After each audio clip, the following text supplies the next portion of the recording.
Olá, você está no CB em Foco, o podcast oficial da Universidade Castelo Branco, a sua Universidade das Anões. No bate-papo de hoje, nós vamos falar sobre um tema que merece muita atenção, que vem chamando a atenção de especialistas, das famílias, da sociedade em geral, que é o risco de quedas em idosos. Considerando que o envelhecimento populacional vem crescendo ano a ano, as quedas tornaram-se uma preocupação de saúde pública. Para a gente ter uma ideia, segundo a Organização das Nações Unidas, a segunda ONU, a população idosa do mundo é formada por 705 milhões de pessoas. E isso vem crescendo no mundo inteiro, no Brasil, na nossa cidade do Rio de Janeiro. E com isso, a incidência de quedas no envelhecimento é alta. Ainda de acordo com a Sociedade Brasileira de Atendimento Integrado ao Traumatizado, a estimativa é assustadora, né? É de que há um idoso ferido numa queda a cada 1 segundo no mundo. Aí a gente fica se perguntando, como prevenir as quedas em idosos? O que a gente deve fazer se o idoso caiu? Eu acho que todo mundo aqui que tem um idoso em casa, ou um vizinho, ou um parente, tem essa preocupação. Então, para falar desse assunto, eu convidei, vou bater um papo com o professor Hélio Furtado. Ele é especialista em gerontologia pela Sociedade Brasileira de Geriatria e Gerontologia. É mestre em ciência da motricidade humana e é doutor em ciências do desporto. Tem pós-doutorado em educação física. E, para nossa honra, ele é professor e coordenador, professor da Universidade de Castelo Branco e coordenador da Universidade Aberta da Terceira Idade.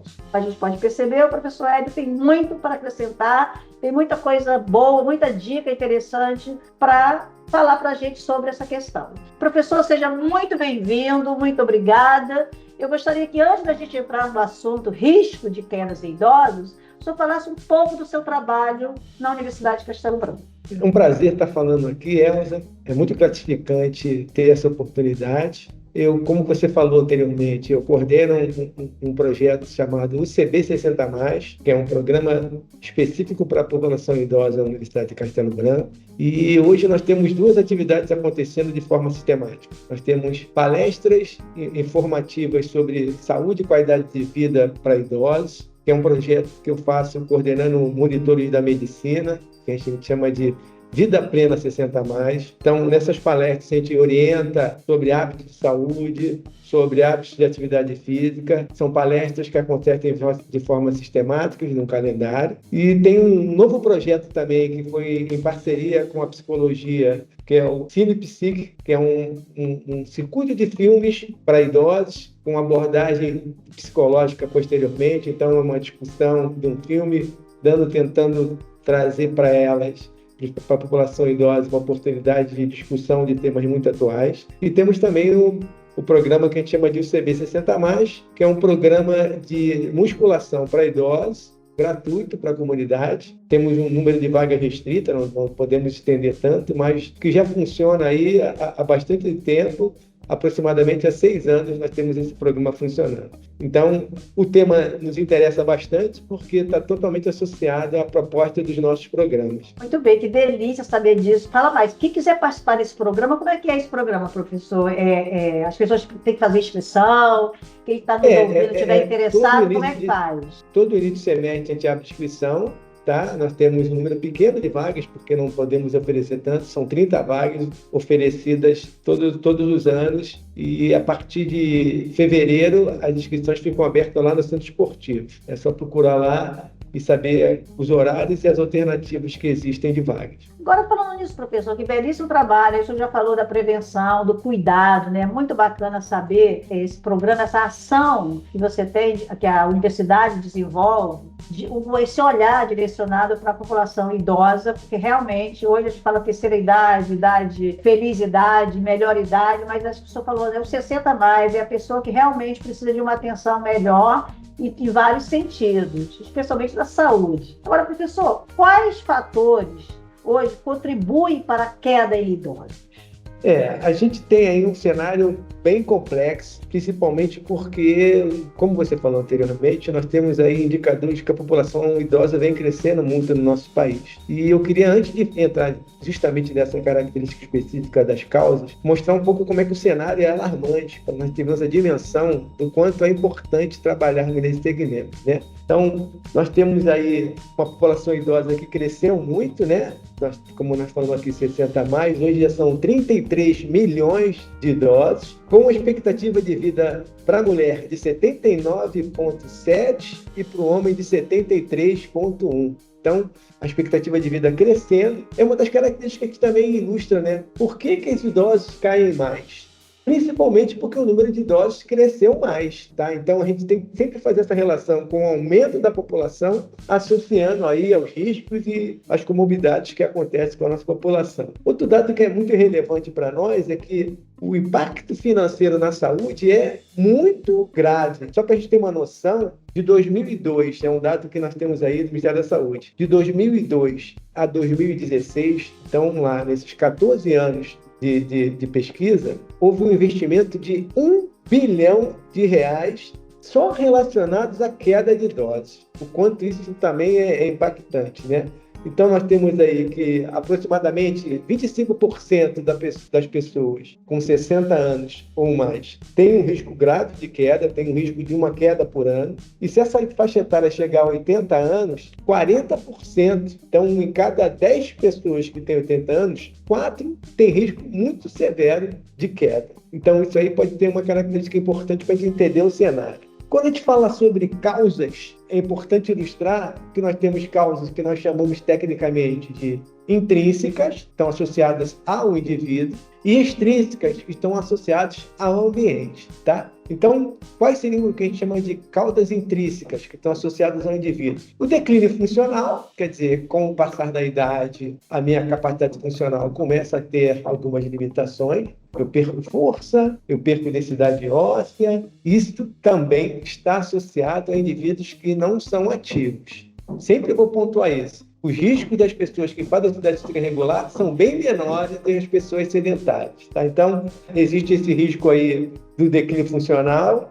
As doenças crônicas, que também são instaladas quando o indivíduo vai envelhecendo, que é diabetes, artrite, hipertensão, né? Então, são características que podem estar associadas à queda. O uso de medicamentos, muita gente hoje com a idade avançada toma medicamento antidepressivo, antihipertensivo. Então, o indivíduo que toma um medicamento antihipertensivo, só para ilustrar, a pressão dele naturalmente vai diminuir em virtude do medicamento. Então, às vezes, um levantar rápido pode associar à queda. Por quê? Porque a pressão vai cair nessa mudança de postura. E com essa mudança de postura, a pressão caindo, há um risco do indivíduo perder um pouco os sentidos e cair. Então, são características específicas, tá? E também a fraqueza muscular. Com o envelhecimento, eu perco força. Isso está totalmente associado ao nosso programa de musculação, que existe na universidade. Com a perda de força, eu tenho dificuldade de mobilidade e maior risco de queda. Por quê? Porque se a minha perna e meus membros inferiores estão enfraquecidos, eu tenho uma rotina um pouco mais complicada e isso pode favorecer aí o maior risco de queda. Então, aí só ilustrei aí os que a gente chama de fatores intrínsecos. Nossa, eu que sou 60 a mais, eu fiquei aqui prestando atenção e estou adorando, que coisa maravilhosa, suas orientações. Eu posso perceber, professor, que decididamente a questão da atividade física, então, é fundamental para a saúde da população idosa. A gente ouve todo mundo falar isso, mas eu, por exemplo, não levo muito a sério isso. A importância da atividade física é fundamental na prevenção. Sem dúvida. Eu gostaria de ilustrar que a gente, por estar no ambiente acadêmico, são características muito relevantes para a gente, entendeu? A gente tem uma relação intergeracional, que é uma das coisas que é a minha área de pesquisa, que eu pesquiso, que é o envelhecimento saudável. O idoso frequentar a universidade aumenta a sua autoestima porque ele começa a frequentar ambientes onde tem jovens também, né? E outro desdobramento do lado acadêmico é que nós, como avaliamos periodicamente os nossos alunos, transformamos isso em pesquisas. E essas pesquisas são ilustrando os resultados que nós temos buscado. Por exemplo, nos nossos testes dos alunos que frequentam o programa, nós avaliamos a agilidade, nós avaliamos o equilíbrio, nós avaliamos a força, nós avaliamos a flexibilidade. Então, não é só oferecer um programa, é oferecer um programa com indicadores, e esses indicadores são acompanhados por mim e pelos alunos de uma disciplina específica que acontece na universidade. Outra coisa que também acho relevante, Elza, destacar, é que existe na universidade um núcleo de estudos e pesquisas do envelhecimento, que eu coordeno, que é um diretório de pesquisa do CNPq. Então, esse grupo de pesquisa acontece toda terça-feira na universidade e a gente discute envelhecimento. E uma oportunidade muito rica, por quê? Porque o aluno vê a teoria e a prática, tendo a oportunidade de trabalhar com os idosos que frequentam o nosso programa. É o núcleo de pesquisa. É o núcleo a gente chama de NEP Rio, tá? É um grupo que está lá no CNPq. É um grupo, núcleo de estudo e pesquisas sobre envelhecimento. Bacana, professor. Vamos falar mais desse assunto posteriormente, que isso é muito interessante, porque as pessoas precisam ter essas informações, precisam contribuir com informação relevante para a sociedade, para entender melhor e para que as pessoas possam, através da informação, porque o que falta no mundo é informação, a gente sabe disso, poder ter uma vida mais saudável, e a universidade sempre contribuindo para uma vida melhor no entorno, né? Isso é qualidade de vida. E está totalmente associado ao projeto Vida Plena, que é um projeto que os alunos de medicina, que são meus monitores, fazem palestras informativas. Esse tipo de palestra, a gente pode divulgar, essa palestra pode ser aberta a todo mundo que estiver interessado, entendeu? Não existe uma limitação de pessoas que podem frequentar. A gente vai falar agora do que seriam fatores externos que podem favorecer a queda. O ambiente inadequado, então, indivíduos que têm na sua residência tapetes, lugares mal iluminados, ausência de corrimão, pisos escorregadios, né? São fatores que podem ser melhorados se tivesse uma orientação adequada. Então, por exemplo, tapetes a gente tem que tentar eliminar. Apoio nos sanitários, barras de segurança dentro do box do banheiro. São características de segurança que podem ser adaptadas para diminuir esse risco de queda. Também temos outras características que são, infelizmente, nessa a gente não pode fazer nenhuma intervenção, né? Que seriam as calçadas. Esse é um problema muito sério. A nossa cidade não tem nenhuma característica bem organizada para calçada, particularmente lá onde a gente trabalha, na Universidade Castelo Branco, que fica em Realengo, normalmente calçadas muito ruins, muito esburacadas, que favorecem o risco de queda. Então, Eu mesma caí, professor. Há 15 dias atrás, eu caí na Tijuca. Isso não é um privilégio da Zona Oeste. A cidade inteira está maltratada em relação a isso. A gente percebe com muita clareza. Eu mesma levei um tombo. Eu gosto muito de ilustrar que existe uma calçada aqui na Barra, perto do metrô, que tem uma árvore no meio da calçada. Você vem caminhando e tem uma árvore que você tem que descer para a rua porque não tiraram a árvore, e se tiver um idoso ele vai correr o risco até de cair, porque dessa transição aí acaba sendo um grande problema. Então, esses fatores são fatores que podem ser modificados e no futuro, se você tiver interesse, a gente pode fazer um podcast só sobre casa segura. Como adaptar a sua casa. Já está convidadíssimo para a gente falar sobre isso. Entendeu? Agora, professor, o senhor já deu dicas maravilhosas aí, já falou sobre as recomendações para prevenir quedas. O que fazer quando o idoso cai?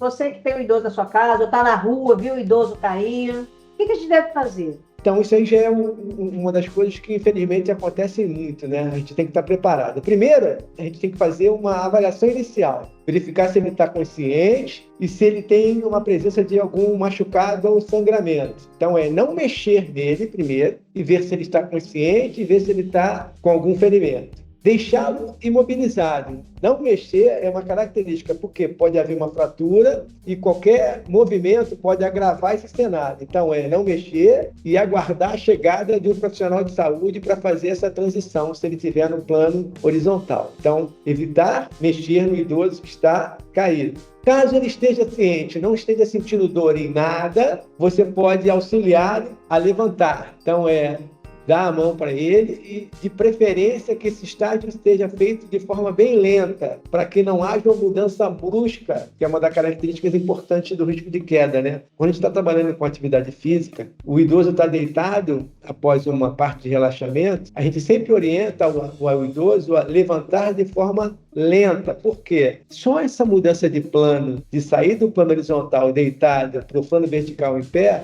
há uma oscilação da pressão arterial. E muitas das vezes, quando o idoso muda de plano, ele fica um pouco tonto. Justamente por quê? Porque a pressão arterial que estava estabilizada deitado, ao mudar para o plano vertical, vai se organizar. Então, existe um risco de que, nessa mudança de plano, ele perca os sentidos também. Então, é fazer essa transição orientada e de forma lenta. E depois que a gente viu que o quadro clínico está estável, nós devemos monitorar pós-queda. Porque pode parecer que ele está bem, mas é importante avaliar alguns sintomas como dores, tonturas ou alguma alteração de comportamento, principalmente se ele bateu a cabeça. Nós tivemos aí um caso que foi para a mídia, que foi muito veiculado, porque o nosso presidente Lula caiu, e vocês viram que 2 meses depois... As consequências.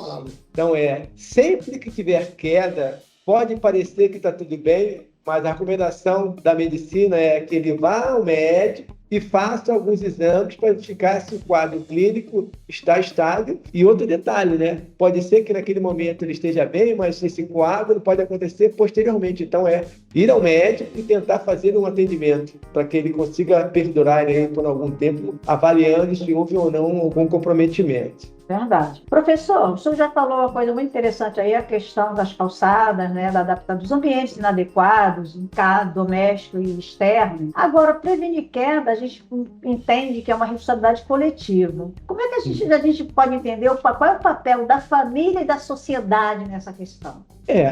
A família ela tem um papel muito importante hoje, né?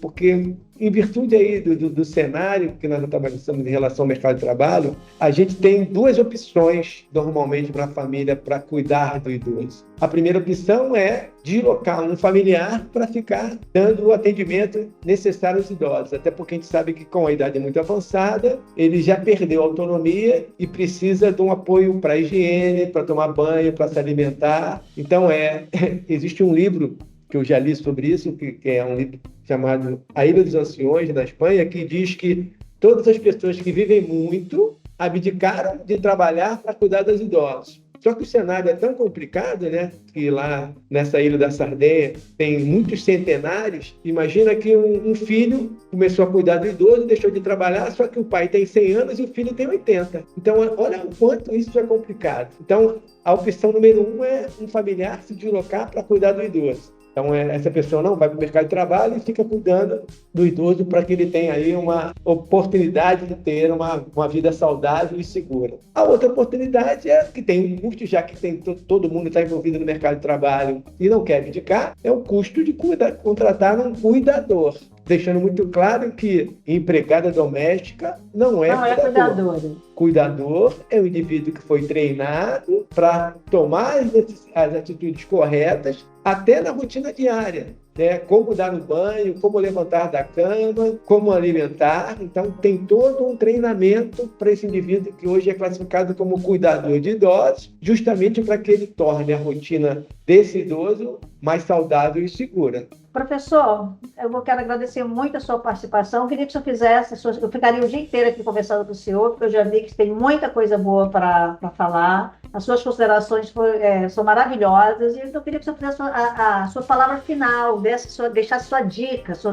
orientação para quem está nos ouvindo, para quem é idoso, para quem cuida do idoso, para as casas de acolhimento, para as pessoas que lidam com essa população e até para o poder público, para a sociedade que está nos ouvindo. Deixa suas considerações, por favor. Então, aqui agora eu vou falar, para culminar e para terminar, o que seria o que a gente chama de atitudes preventivas. Vou ser bem sintético. Eu posso fazer intervenções na prevenção em algumas características importantes. Por exemplo, no meio ambiente, tá? No ambiente do idoso. Remoção de obstáculos, tirar aí móveis que não estão bem colocados, iluminação adequada, instalação de corrimões e barras de apoio, piso antiderrapante, imobiliário. Então, se eu entender que se eu agir nessas 5 alternativas, eu já tenho aí um ambiente mais seguro. Intervenções na saúde, revisão de medicamentos, para ver se o medicamento pode estar interferindo nessa rotina do idoso. Suplemento nutricional, uma das características muito associadas ao envelhecimento, além da perda da força, é a perda de densidade óssea. A densidade óssea ela pode ser suplementada com cálcio e exercício. Então, suplementos de cálcio também são uma estratégia de diminuir o risco da chamada osteoporose. E agora, estou muito à vontade para falar dos programas de exercício, até porque nós oferecemos isso lá na universidade. Exercícios regulares, quer dizer, a prática de exercício é um diferencial. Eu sempre oriento que qualquer exercício é bem-vindo, mas não é a caminhada apenas que vai fazer com que você tenha a sua autonomia preservada. Segundo a literatura, eu tenho que treinar força. Então, programas de ginástica e musculação com sobrecargas são sempre muito bem-vindos, tá? E dentro dessa rotina de treino, trabalhar valências que são importantes serem recuperadas. Equilíbrio, agilidade, coordenação. Todas essas valências, apesar das adversidades, podem ser treinadas e minimizar o risco de queda. E culminando com a última etapa seria a educação e a conscientização, que é o que nós estamos fazendo agora.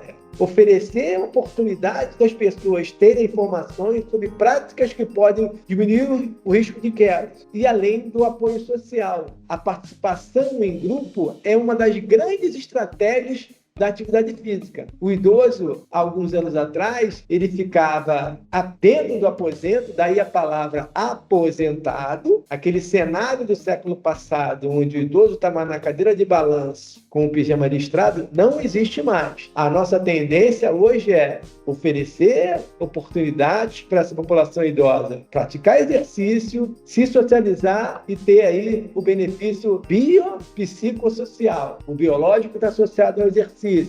O social está associado a frequentar um espaço onde você tem pares e pode conversar e tornar a sua rotina mais saudável. E o lado psicológico, que é a elevação da autoestima. Grande parte dos idosos que frequentam nosso programa tem uma autoestima elevada justamente porque se sentem bem e tem uma rotina diária saudável sem muito problema que possam acarretar aí a sua saúde. Eu acho que eu fui maravilhoso.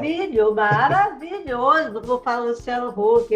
Para mim já foi uma lição. Já estou pensando que chegar em casa, pensar e voltar para a musculação. Professor, muito obrigada. Com certeza, você já é super convidado para a gente falar sobre esse tema Casa Segura e muitos outros que com certeza só vai contribuir. Parabéns pelo projeto. Fica a dica para quem está ouvindo. A Universidade de Castelo Branco oferece esse projeto para maior idade, melhor idade, 60 a mais. E parabéns mesmo, muitíssimo obrigada. Estou sempre à sua disposição no que você precisar. A nossa casa precisa de momentos como esse, onde a gente possa apresentar as coisas que nós realizamos, para que a população entenda que a extensão da universidade é uma das características muito fortes da nossa Universidade de Castelo Branco. Muito obrigada, professor. Este foi o CB em Foco, podcast exclusivo da Universidade de Castelo Branco, disponível na sua plataforma de áudio preferida. Esse episódio contou com a participação de direção e edição de áudio de Bruno Silento. Eu sou Elza Calazans, agradeço imensamente a sua participação. Professor Hélio, muito obrigada e até o próximo episódio.